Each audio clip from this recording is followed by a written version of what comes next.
Ini adalah episode borong Bitcoin ke-25, di mana di video kali ini kita akan nabung, ya. Nabung lagi Bitcoin 100 juta setiap bulannya. Di dunia yang serba inflasi ini, gue udah bilang berkali-kali bahwa Bitcoin itu adalah aset terakhir yang menurut gue murni. Ya, mirip seperti properti yang mewah dan mirip seperti emas. Mungkin banyak yang udah menikmati hasil ya dari episode ini, banyak sudah ibaratnya cuan. Tapi di sini gue pengen kasih tahu kalian sesuatu yang mungkin menurut kalian bingung. Kalau kalian ikutin ini dari episode yang pertama, uang kalian sudah pasti double. Kecuali kalian ada salah nggak ngikutin gua, tapi kalau kalian ikutin 100% plek ketiplek, uang kalian sekarang harta kalian udah double. Tapi itu sebenarnya bukan harta kalian yang double. Ya jangan salah, ini 25 bulan, yaitu 2 tahun. Gua selalu bilang ya, rate inflasi di global itu di basement currency-nya itu 11%.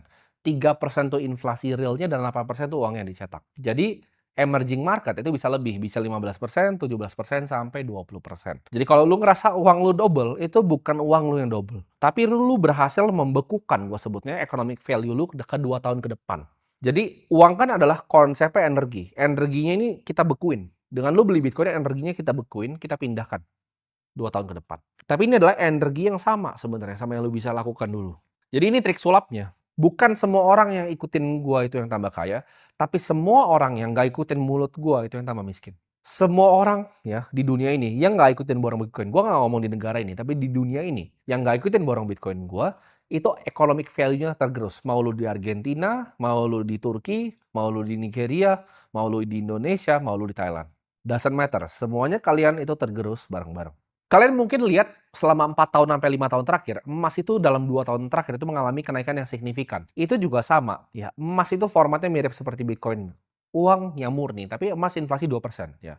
Kalau fiat itu bisa 11 sampai 17%, tergantung lu di negara apa. Emas itu inflasi 2%, karena emas itu bisa ditambang lagi. Kalau kita lihat ya, gue baru kemarin ketemu teman gue, salah satu direksi di bank besar di Brazil, New Bank. Dia cerita, Brazil itu risk free rate-nya itu 14%, teman-teman. Jadi risk free rate itu apa? Itu adalah rate di mana kira-kira itu uang yang tidak bisa beresiko, maksudnya return obligasi biasanya. Indonesia itu ada di angka 6 sampai 7%. Sedangkan Brazil itu 14%. Makanya banyak sekali orang Jepang itu melakukan yang namanya carry trade di sana. Dan 10% dari transaksi remittance di Brazil itu sudah menggunakan USDT, teman-teman.